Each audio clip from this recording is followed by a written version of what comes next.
He didn't know her name. She was just an old woman crying on a cold park bench. Elijah didn't have much. No father, no future, barely enough to eat. But what he did have was empathy. So he sat beside her, shared his last sandwich, listened, and when she asked him, trembling, "Why would a stranger care?" he simply said, "Because you matter." She smiled through her tears, then walked away without giving her name. Elijah thought he'd never see her again. But that moment, it would change his life forever. Because that old woman was Margaret Delling, CEO of a billion-dollar empire. A woman with secrets, dangerous ones. And 3 days later, she was found dead. Mysterious circumstances. No clear cause. No media coverage. But in her will, she left everything to Elijah. Not her children.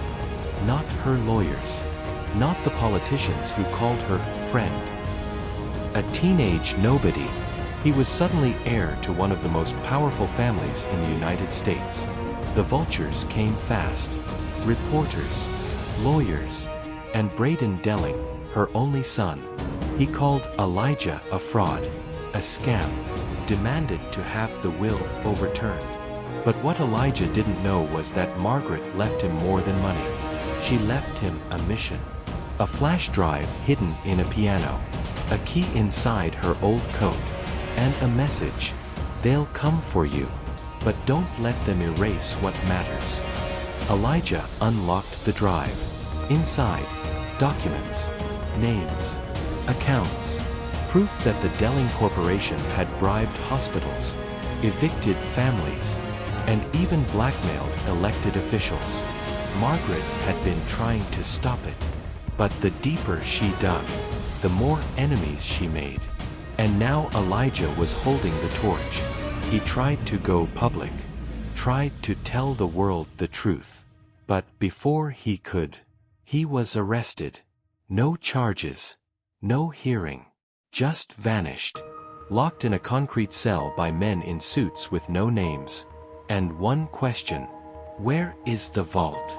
They thought they could break him, erase him like they erased so many others. But Elijah had friends.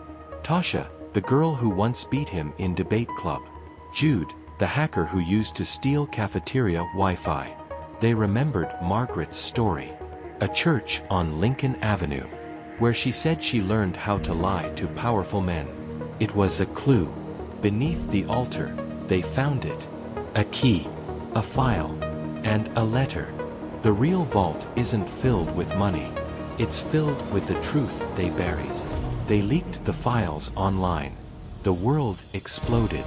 Hashtag Free Elijah. Hashtag the Delling Files. Hashtag the Vault. Protests. News coverage. Investigations. And inside that chaos, Elijah escaped. With help from a janitor whose daughter had died because of a denied hospital claim. He didn't run away. He ran straight to the church, to tell the world the truth. On the steps of the altar, Elijah stood bruised and broken. But his voice was clear. You tried to bury the truth, but I'm still here. Within days, the empire collapsed. Braden Delling, arrested. Councilman Everett, disgraced. 3 senators resigned. Delling Corp, dissolved. But Elijah took none of the money. He used it to build the Margaret Foundation. Free housing, legal aid, medical care. Justice wasn't just served. It was rebuilt. Then, a letter arrived. No stamp. No return address. Inside, a name.